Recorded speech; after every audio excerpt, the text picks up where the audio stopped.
আসসালামু আলাইকুম। আমাদের নতুন সরকার প্রধান কিছু অসাধারণ সিদ্ধান্ত নিয়েছেন এবং আমার কাছে যেটা ইন্টারেস্টিং মনে হয়েছে, যেটা গুরুত্বপূর্ণ মনে হয়েছে, এই সিদ্ধান্তগুলি তিনি প্রথমে নিজের উপর প্রয়োগ করছেন। যেমন উনি যখন পথে চলাফেরা করেন, ওনার বাসা থেকে উনি যখন অফিসে আসবেন, সে সময় উনি যে গাড়িটা ব্যবহার করবেন, উনি কোনো সরকারি গাড়ি ব্যবহার করছেন না, উনি ওনার নিজের গাড়ি ব্যবহার করছেন। সেই গাড়ির যে জ্বালানি, সেটা উনি নিজের টাকায় কিনছেন। এবং প্রধানমন্ত্রী যখন যাতায়াত করতেন, আগে আমরা দেখতাম, তখন প্রধানমন্ত্রী গাড়ির সঙ্গে কিন্তু 14-15টা গাড়ির একটা বহর থাকতো, আগে পিছে নিরাপত্তা অনেক রকম ব্যাপার স্যাপার ছিল। উনি বলেছেন যে এত গাড়ি আমার সঙ্গে যাওয়ার দরকার নেই, সব মিলিয়ে বহর কমিয়ে এখন 4টায় নামিয়ে আনা হয়েছে। চারটা গাড়ি থাকবে, এত গাড়ি থাকার দরকার নেই। এবং উনি বলেছেন যে ওনার গাড়িতে সবসময় জাতীয় পতাকা থাকারও দরকার নেই। যখন উনি রাষ্ট্রীয় কোনো অনুষ্ঠানে যাবেন, কেবল তখনই জাতীয় পতাকা থাকবে, অন্য সময় থাকার কোনোই প্রয়োজন নেই। আরেকটা কথা বলেছেন যে উনি যখন ক্যাবিনেট মিটিং করেন, তখন এই মিটিংগুলো আগে হতো ওনার কার্যালয়ে, সব মন্ত্রীরা ওনার এখানে আসতেন। এখন এতগুলি মন্ত্রী আসতে গেলে এই ভিআইপি চলাচল হতো এবং এই ভিআইপি চলাচলের কারণে যানজট হতে পারে। এই জন্য উনি সিদ্ধান্ত নিয়েছেন যে এখন থেকে ক্যাবিনেট মিটিংটা উনি সচিবালয়ে যেই করবেন, উনি একাই যাবেন, আর কারো আসা দরকার নেই। তো এইগুলো, এই যে কথাগুলো আমি বললাম, এগুলো তো বিশাল কিছু, যে মনে করি যাতে দেশের খুব উন্নতি হয়ে যাবে, দেশের অর্থনীতিতে শনৈ উন্নতি হবে, বিষয়গুলো তো এরকম না। কিন্তু এর কিন্তু একটা সিম্বলিক একটা প্রভাব আছে, একটা প্রতীকী প্রভাব আছে, যে দেশের সর্বোচ্চ যিনি ব্যক্তি আছেন, মানে সরকার প্রধান যিনি ইচ্ছে করলে অনেক কিছুই করতে পারেন, তারা তো অত ক্ষমতা তো দেওয়া হয়েছে, কিন্তু সেই ক্ষমতার প্রয়োগের পরিবর্তে উনি যেগুলি করছেন সেগুলো কিন্তু একটা উদাহরণ তৈরি করছে। অন্যদের আমরা বলতে পারবো যে আমরা যদি প্রধানমন্ত্রীকে এইভাবে চলাচল করতে দেখি, যদি প্রধানমন্ত্রী নিজেই তার গাড়ির তেল কিনেন, তাহলে আপনাকে কেন কিনতে হবে? আপনাকে কেন সরকার কিনে দেবে? অথবা অন্য যারা আছেন তাদের মধ্যে এই আত্ম উপলব্ধি কাজ করতে পারে যে আমাদের খোদ প্রধানমন্ত্রী এগুলি করছে, তাহলে আমি কেন করব না? এটা কিন্তু একটা বড় জিনিস। আজকে মানে গতকালকে দ্বিতীয় দিন ছিল, দ্বিতীয় দিন উনি অফিসে এসেছেন। অফিসে আসার সময় উনি কিন্তু এই নিয়মটা ফলো করে এসেছেন এবং উনি ওই ট্রাফিক লাইট যখন জ্বলেছে, ওনার জন্য ট্রাফিক নিয়ম একদম সব, আগে দেখতাম কি যখন ভিআইপি কেউ যেত সব কিছু বন্ধ, মানুষ এমনকি মানে অন্য গাড়ি ঘোড়া অন্য যানবাহন তো চলতে পারতই না, সব একদম পুরো ফাঁকা করে রাখা হতো, উনি দ্রুত বেগে চলে যেতেন। এমনকি মানুষকে যে রাস্তা পার হবে সেটাও পারতো না। এরকম ঘটনা কিন্তু আগে আমরা প্রচুর দেখেছি। আমি আমার নিজের একটা জীবনের একটা ঘটনা আপনাদের সঙ্গে শেয়ার করতে পারি। বেশ কয়েক বছর আগের কথা। আমার ছেলেটা তখন ছোট ছিল, আমি থাকতাম কাঁঠালবাগান এলাকায়। তো আর ওর স্কুল ছিল বাংলা মোটর পার হয়ে মগবাজারের দিকে যেতে রাস্তার উপরে পড়তো। তার মানে এই বাংলা মোটরের যে মোড়টা আছে, এই মোড়টা আমাকে পার হতে হতো।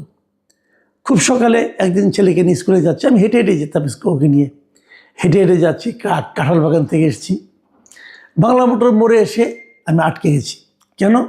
রাস্তা পার হতে দেবে না কেউ, পুলিশ। কী কারণে দেবে না? এই ভিআইপি যাবে। তো ওখানে বাংলা মোটর, ওখানে একটা ফুটওভার ব্রিজ আছে। তো আমি ভাবলাম ফুটওভার ব্রিজে যাই। পুলিশ বলল না, ফুটওভার ব্রিজে ওঠা যাবে না, এখন ভিআইপি যাওয়ার পরে আপনি উঠবেন। তো আমার ছেলে ছোট, তখন ক্লাস 4-এ পড়ে, আমাকে জিজ্ঞাসা করলো, বাবা কী হবে, আমরা যেতে পারবো? স্কুলে তো সময় হয়ে যাচ্ছে, আমরা যেতে পারবো না কেন? তো ওই পুলিশ বললো যে এখন ভিআইপি যাবে, তো ভিআইপি চলে যাওয়ার পরে যাবা। এখন ও বুঝতে পারছে না ভিআইপি জিনিসটা কি, বলতেছে ভিআইপি কি। এখন ভিআইপি মানে কি এটা বুঝতে আমার একটু সময় লাগলো। আমি বললাম যে এরকম প্রাইম মিনিস্টার অথবা প্রেসিডেন্ট হলো ভিআইপি। এই প্রাইম মিনিস্টার কি, উনি কি?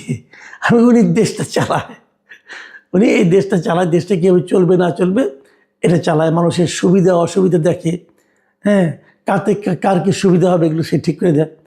কিন্তু দাদা আমাদের যে অসুবিধা হচ্ছে, আমরা যে স্কুলে যেতে পারছি না, আমাদের স্কুলের সময় চলে যাচ্ছে, এটা আমাদের অসুবিধা হচ্ছে না, এটা উনি দেখবেন না? ভাবেন, একটা ছোট বাচ্চার মনে যে প্রশ্ন, এই প্রশ্নগুলো কিন্তু আমরা অত গুরুত্ব দেই না কিন্তু ওভাবে। কিন্তু সেটি যখন ভিআইপি ওখানে চলে গেল, তারপর আমরা যেতে পারলাম, ওর মনে কিন্তু এই প্রশ্নগুলো রয়ে গিয়েছিল। আমাকে অনেকদিন পরে এই প্রশ্নগুলো সে করেছে। যাই হোক, আমি এখন মূল প্রসঙ্গে আসি। এই বিষয়টা তারেক রহমান হয়তো বুঝতে পেরেছেন। উনি হয়তো ভেবেছেন যে ওনার কারণে কেন এত লোক কষ্ট করবে। আমার তখন মনে হয়েছিল যে অন্ততপক্ষে আমি ওখানে ওই দিন মিনিমাম 10 মিনিটের মধ্যে দাঁড়িয়েছিলাম। ভাবেন তো, 10 মিনিট পুরো এলাকার জনজীবন স্তব্ধ হয়ে গিয়েছিল। এদিক থেকে লোকে ওদিক যেতে পারছে না, রাস্তা পার হতে দেওয়া হচ্ছে না কাউকে, লোকজনের ভিড় জমে গিয়েছিল। এবং যত লোক ওখানে দাঁড়িয়েছিল তারা কেউ কিন্তু ওই ভিআইপির ব্যাপারে কোনো সম্মানজনক কথা বলেনি। সবাই কিন্তু এক ধরনের বিরক্তি, কেউ কেউ গালাগালিও করছিল। তো একজন ভিআইপির এটা বোঝা উচিত যে আমার কারণে কার কি হচ্ছে। হ্যাঁ, ভিআইপির জন্য হতে পারে যদি 1 মিনিট হয়, আধা মিনিট হয়, 2 মিনিট হয়, হতে পারে 10 মিনিট, এটা কিন্তু অনেক ব্যাপার। আজকে আমার এক ফ্রেন্ড আমাকে ফোন করেছিলেন এই মানে তারেক রহমানের এই সিদ্ধান্ত নেওয়ার পর। তিনি আমাকে বললেন যে একজন সরকার প্রধানের সময়ের কি মূল্য নাই। যেমন আজকে সকালে ওনার বাসা থেকে উনি সচিবালয় পর্যন্ত এসেছেন গাড়িতে, উনি মাঝখানে 3বার উনি ট্রাফিক রেড সিগন্যালে দাঁড়িয়েছেন, তারপরে এসেছেন। এতে ওনার প্রায় 41 মিনিট সময় লেগেছে। অথচ ভিআইপি মুভমেন্টের জন্য যদি উনি যে প্রোটোকলটা পাওয়ার কথা, যদি ওটা ব্যবহার করতেন তাহলে তো তার ম্যাক্সিমাম 20 মিনিট সময় লাগতো। তো এই যে একটা মানে এত বড় গুরুত্বপূর্ণ একজন ব্যক্তি, উনি তো রাষ্ট্রের জন্যই কাজ করেন, তো ওনার সময়ের কি মূল্যটা আমাদের নর্মাল মানুষের সময়ের মূল্যের চেয়ে বেশি না? তো আমি ওনার কথা গুরুত্ব দিলাম, হ্যাঁ ঠিক বলেছেন আপনি, বেশি, আসলেই বেশি। আমরা আধা ঘন্টা 1 ঘন্টা বসে কাটাতে পারি, কিন্তু সরকার প্রধান তো পারে না। এটা অবশ্যই জরুরি। কিন্তু পাশাপাশি একটা কথা খেয়াল করেন, আমি যেটা মনে করি, উনি যদি এভাবেই যাওয়ার কথা ভাবেন যে আমি এভাবেই যাব, তাহলে নর্মাল যে ট্রাফিক সিগন্যালটা, আমাদের দেশের ট্রাফিক সিগন্যাল যা হয়, আমাদের এখানে যানবাহন চলাচলের জন্য ট্রাফিক যারা দায়িত্বে এগুলি নিয়ন্ত্রণের দায়িত্বে যারা আছেন, তারা যেরকম গা ছাড়াভাবে কাজ করেন, আমাদের চালকরা যেভাবে ট্রাফিক সিগন্যাল লঙ্ঘন করেন কিন্তু তাকে কেউ কিছু বলে না, এই যে একটা হযবল অবস্থা, উনি যদি এভাবেই যান তাহলে আমার ধারণা সেই হযবল অবস্থার একটা পরিবর্তন ঘটবে। এবং যারা এই দায়িত্বে আছেন তারাও চিন্তা করবেন যে একসময় তাদের কিন্তু প্রশ্নের মুখে পড়তে হতে পারে। সাধারণ মানুষ তো তাকে প্রশ্নের মুখে ফেলতে পারে না, কিন্তু সরকার প্রধান তো পারবে। আমার তো মনে হয় এতে বরং ভালো হবে, আমাদের ট্রাফিক সিস্টেমের উন্নতি হবে।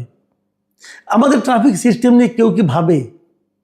আপনি দেখেন ঢাকা শহরে, আমার মনে হয় পৃথিবীতে একমাত্র শহর, পৃথিবীতে একমাত্র রাজধানী শহর, যে শহরে প্রধান রাস্তায় এত এত গাড়ি চলে। যেমন এখন দেখবেন এক ধরনের ব্যাটারি চালিত রিক্সা চলে। আচ্ছা, এই রিক্সাগুলি কোনো হিসাব আছে? এই রিক্সাগুলিকে লাইসেন্স করা আছে? পাবেন না। এই রিক্সাগুলি যারা চালায় তাদের কোনো লাইসেন্স আছে, ড্রাইভিং লাইসেন্স আছে? নাই। অথচ এই যানটা কিন্তু আপনাকে অ্যাক্সিডেন্ট করে মেরে ফেলতে পারে। তো এই যে অনিয়ম, এই যে অরাজকতা, এটা পৃথিবীর অন্য কোনো দেশে আপনি পাবেন না। কেউ এটা খেয়াল করে না কেন? এত বছর ধরে চলছে। ঢাকা শহরের সবচেয়ে বেশি যানবাহন যেটা, যে বাহনটা সবচেয়ে বেশি চলে, মানে রিক্সাগুলো, তাদের কোনো লাইসেন্স নাই, তাদের কোনো রেজিস্ট্রেশন নাই, তাদের দেখভালের জন্য কোনো একটা মানে আপনার সংস্থা নাই। এবং এরা যদি কোনো অ্যাক্সিডেন্ট করে এদের বিরুদ্ধে কোনো আইনগত ব্যবস্থা আপনি নিতে পারবেন না। তো এটা কি বিশ্বাসযোগ্য? এর মধ্যে দিয়ে আমাদের সরকার প্রধান যাচ্ছেন। তো যাদের এগুলো দেখার কথা তারা করছেনটা কি? তারা কিছুই করছেন না। এবং এই কিছু না করলে যদি লাভ হয়, তাহলে কেন কেউ কিছু করবে? তাহলে তো লাভ হয়।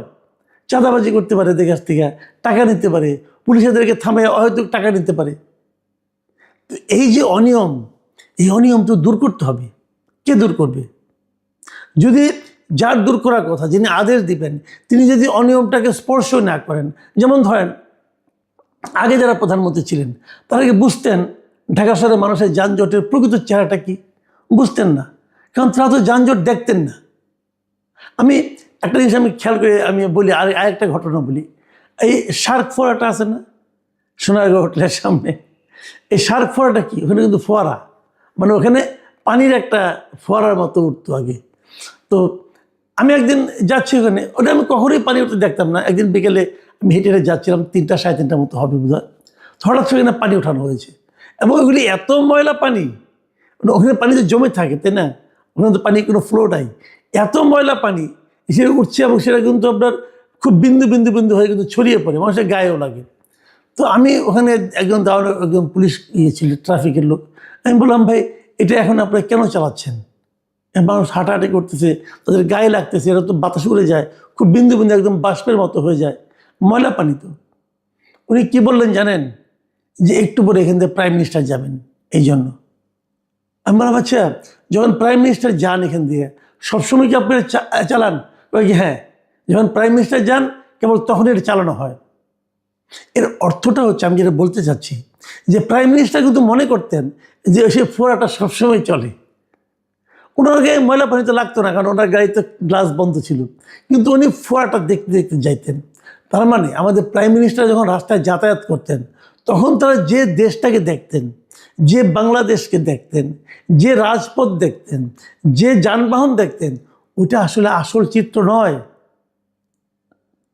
আমাদের এখানে প্রাইম মিনিস্টারের আশেপাশে কিছু লোক থাকেন, অথবা সরকারের আশেপাশে কিছু সরকারের যারা গুরুত্বপূর্ণ ব্যক্তি, তাদের আশেপাশে কিছু লোক থাকেন যারা তাদেরকে একটা ভুল চিত্র দেখান। তাদেরকে যে চিত্রটা দেখানো হয় সেটা আসলে আসল চিত্র নয়। আমাদের নতুন প্রাইম মিনিস্টার, উনি অন্যের দেখানো চিত্র দেখতে চাচ্ছেন না। উনি নিজেই দেখে নিতে চাচ্ছেন যে শহরটাতে কি হয়, দেশটাতে কি হয়, দেশের মানুষের কি অবস্থা, উনি নিজে নিজের চোখে দেখতে চাচ্ছেন। উনি অন্যের চোখে দেখতে চাচ্ছেন না, উনি ওনার চামচাদের চোখে দেখতে চাচ্ছেন না। এটাই হলো আমাদের আশার কথা। উনি কতটুকু পারবেন, কতটুকু পারবেন না, এটা নিয়ে আমি এখনই চিন্তিত নই, কিন্তু আমি এই ভেবে আনন্দিত যে উনি নিজের চোখেই সব দেখতে চাচ্ছেন। প্রিয় দর্শক, আমাদের এটা অবশ্যই আমার জন্য একটা মানে প্রত্যাশার বিষয়। আপনাদের জন্য মনে হয় এটা ভালোই লাগবে, কিন্তু আমরা দেখতে চাই এটা যেন চলমান থাকে, এটা যেন একদিন দুদিনের জন্য না হয়। এই চলমান থাকে, তাহলে আমরা কিছু একটা হয়তো সমাধান আশা করতে পারবো। আপনারা সবাই ভালো থাকবেন। এখন এ পর্যন্তই।